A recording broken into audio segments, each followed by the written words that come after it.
Hey there, how you doing? I'm gonna put my old GJS BMX bike up for sale. As you can see, it's got some rust. Uh, Story behind it is, I was somewhat of a BMX freak in my youth, and started off on the Schwinn Stingrays. I mean, being from Michigan, of course, everything kind of originated. The whole BMX movement originated in California. That's no big secret. I started the same way that the guys in California started off on Schwinn Stingrays. We'd gut them, strip them, lighten them up, and go race them and beat on them. They were a dime a dozen, and if you broke one, you just go get another one. In the grand scheme of things, if I remember right, I had broken two Schwinn Stingray frames and had built those up a couple of different ways and saved up enough money to buy a Schwinn SX2000, which was a chromoly frame, a heavy beast though, but a very strong chromoly frame. And that was the SX2000 was my first actual build.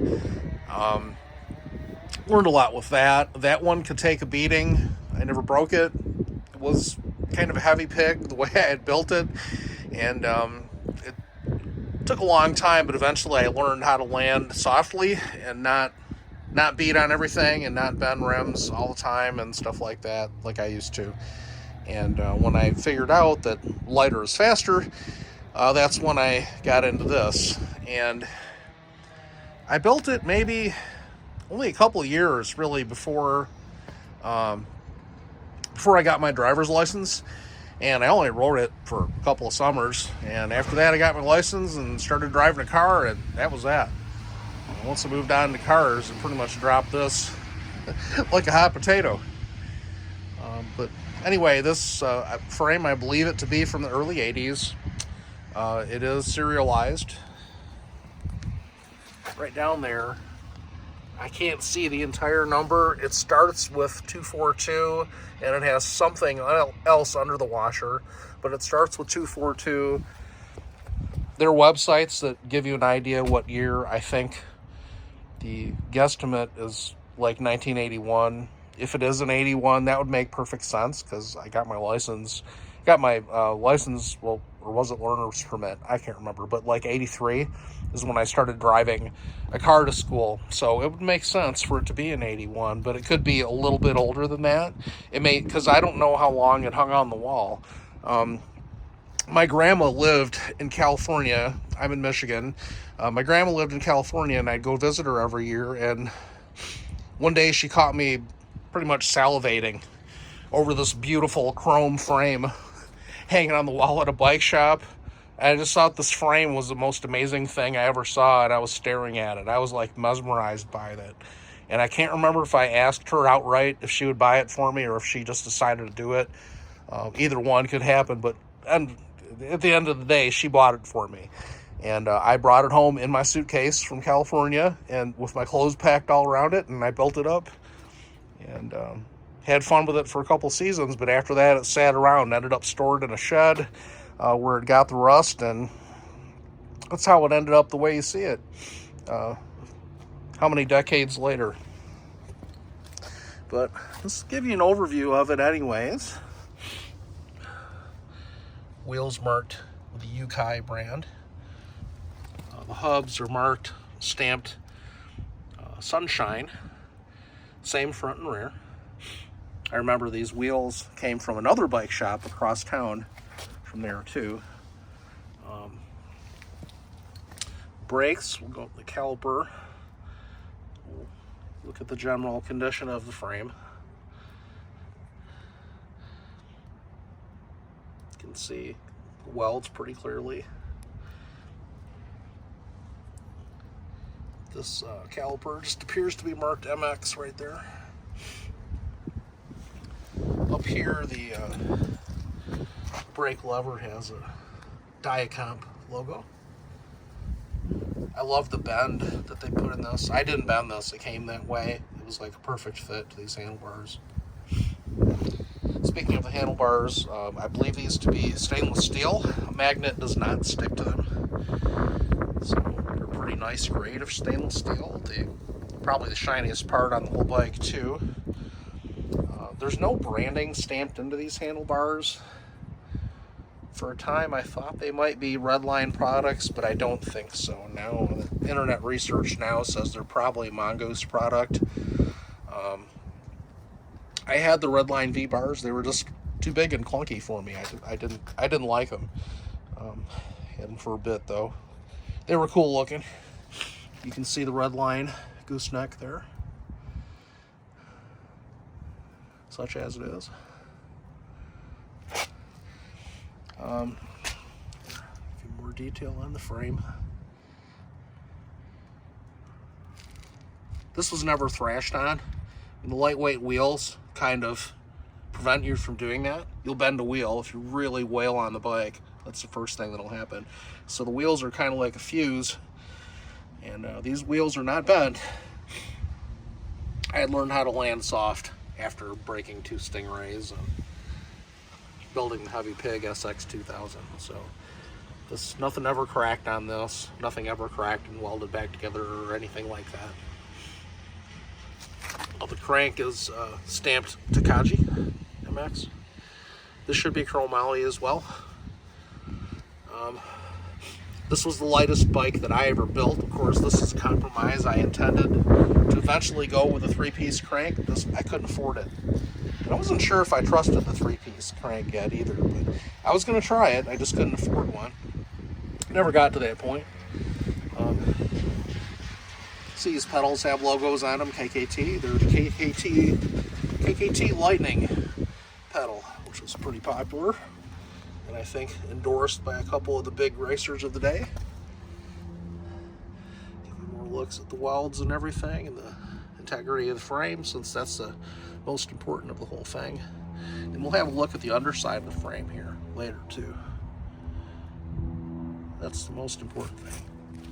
These forks do not have a hole for the front caliper, so I never had front brakes. And if I remember right, these are DeCoster forks, and they're some of the oldest ones. DeCoster / Mongoose is how people refer to them. I can't remember how they were branded, but I think I got them with the SX 2000, or like this at the same time, from Scarlett Schwinn here in Pontiac, Michigan.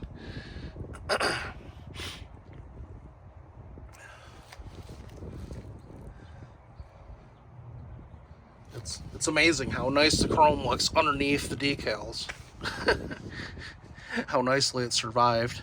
And it did well under where the pads were, but this was sitting in a shed, and mice or something, raccoons or something, actually ate the pads right off of this. They ate the grips too. The grips were chewed most of the way off. And today I just cleaned them up the rest of the way. So look at the crank. This sprocket has a stamping too. It has a name stamped in it somewhere. I don't see it right now.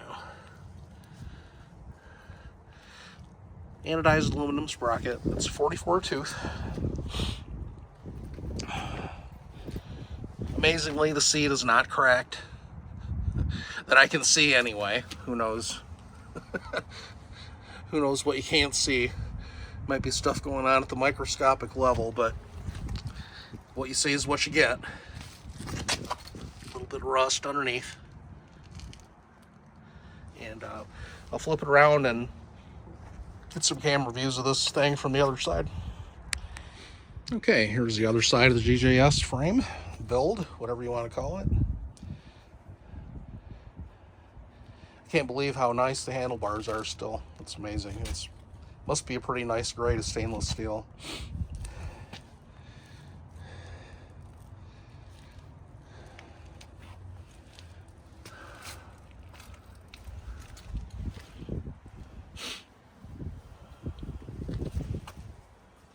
Get a good look at everything.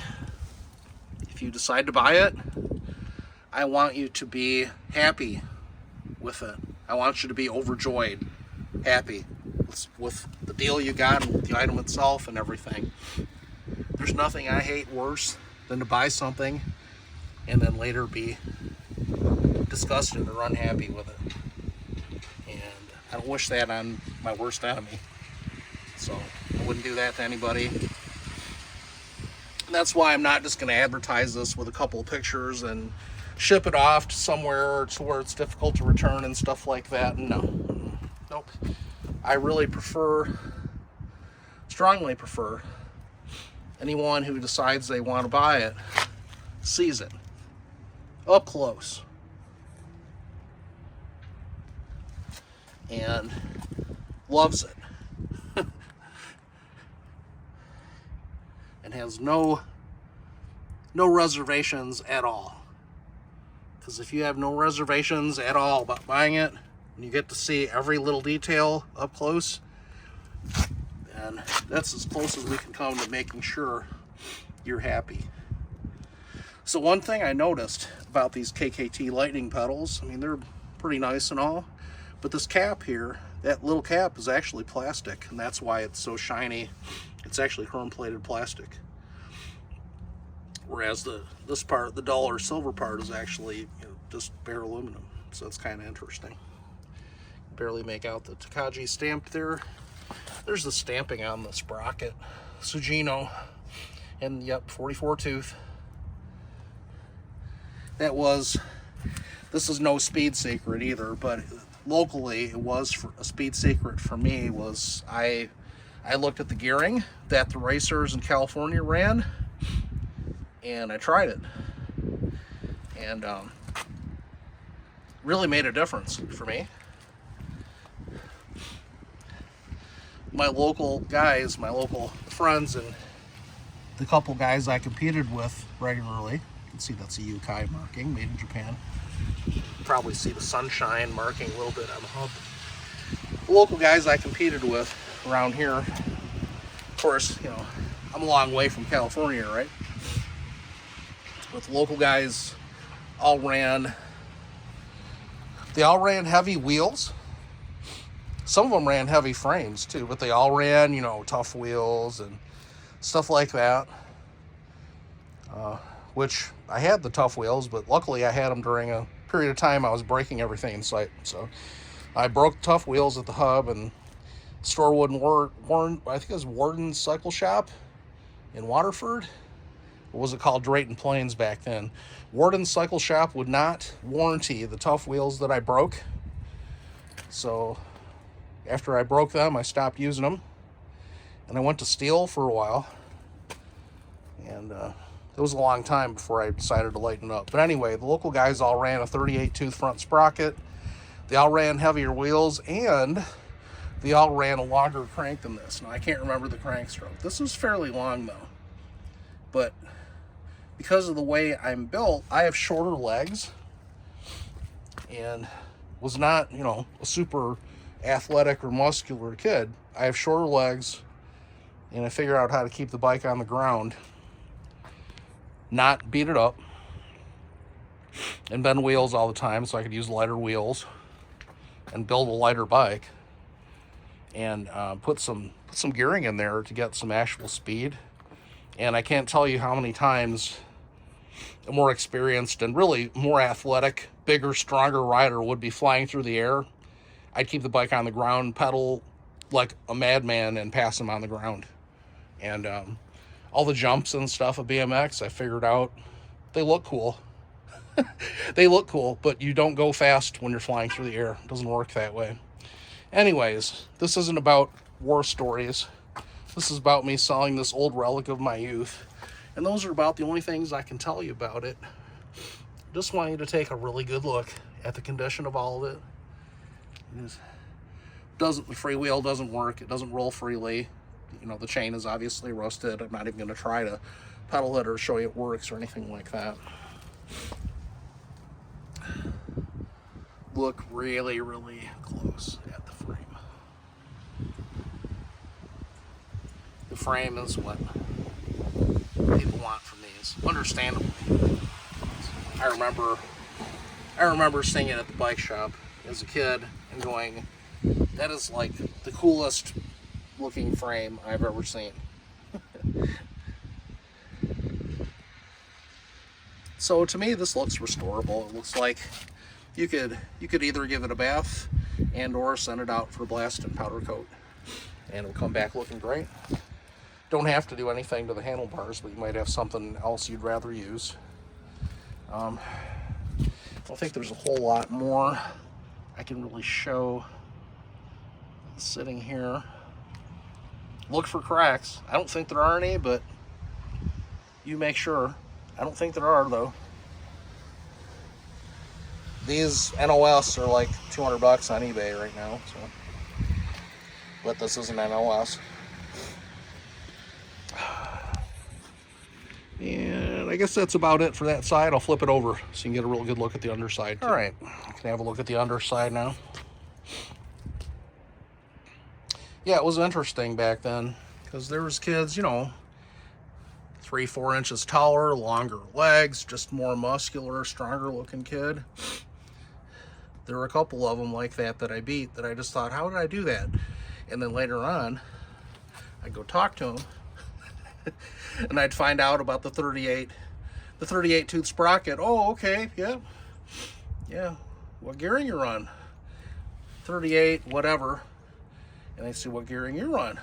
44-16. Oh man, I can't even take off with 44 tooth fronts. Okay, well, whatever. It's not about taking off. It's a heat race. So somebody else may get a jump on you, but what you do is you have as much top speed as you can and you get there as quick as you can, and then you wait for them to mess up. And usually they'd mess up by flying through the air longer than they should. So, but not always. Obviously, Oakland County, Michigan's a long way from California, and I wouldn't have been competitive in an area with more tribal knowledge about, you know, how to set it up for actual racing and stuff like that. Plus, most kids were doing other things besides just race, too.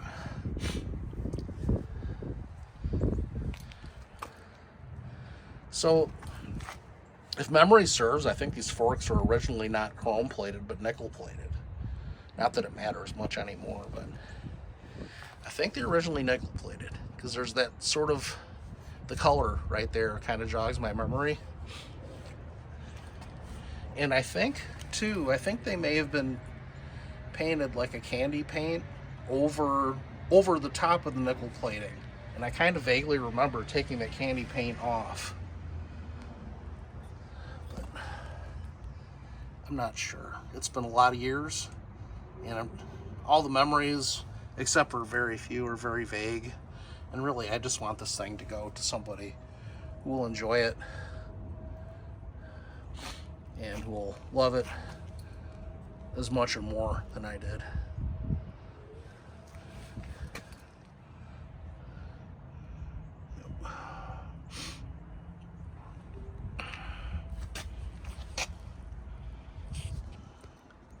Take a good look.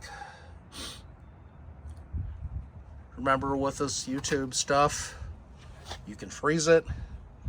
You can put it on an 80-inch flat screen. You can put it on a computer and zoom in. There's all kinds of things you can do with a YouTube video. You can steal it.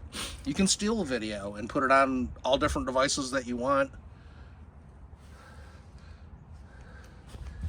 But take a look. That's what I got. And hopefully it's what you want. I hope you can make something out of this. Dip it, blast it, powder coat it. Make it beautiful again. Because it sure was when I first rode it.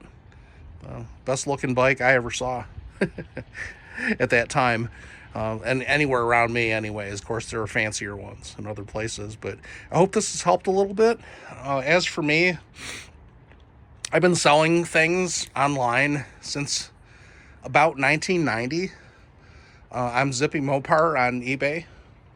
I have 100% positive feedback. I haven't sold on eBay for a long time since they went freaking bananas with their fees and so forth. And I still have a big problem with eBay because of the fee situation. There's been a couple sales that were eaten up so much by fees in the past that were not even worth my while to do. So I've stayed away from that. Also, the shipping aspect of it, I don't want to ship this. I know people will want it partially disassembled or whatnot to fit into a box and shipped to them. To that I say, you really want me to cut that off? You want me to just cut that off there and ship it to you? And who knows what else I'm going to damage if I do that. You want me to heat that up with a torch and, wreck everything behind it with the heat to get it apart? I really don't want to do that. And the same goes for the handlebars. This thing's been sitting so long. I expect the main gooseneck bolt to probably snap off. And then what are you going to do? Drive out the broken piece from the bottom when you get it? And I don't want to send anybody a broken mess that I busted off every fastener on just to say, hey, we shipped it cheap all in one box. No. Nope, I'll take less money for it. And I'll have it picked up. If you really have to have it shipped, maybe I could be talked into dropping it off at a UPS store, but I really don't want to be responsible for disassembling this, probably breaking everything, and getting it shipped to anybody. I don't want that responsibility, so I'm not going to ask the maximum price for this. And we'll do a local meetup here in Michigan and get it to you for you to fix up, or take the best parts and part the rest out, or however you want to do it. All right, well, I hope that's been helpful. And take care, and holler at me if you have any questions about it. See ya. Bye.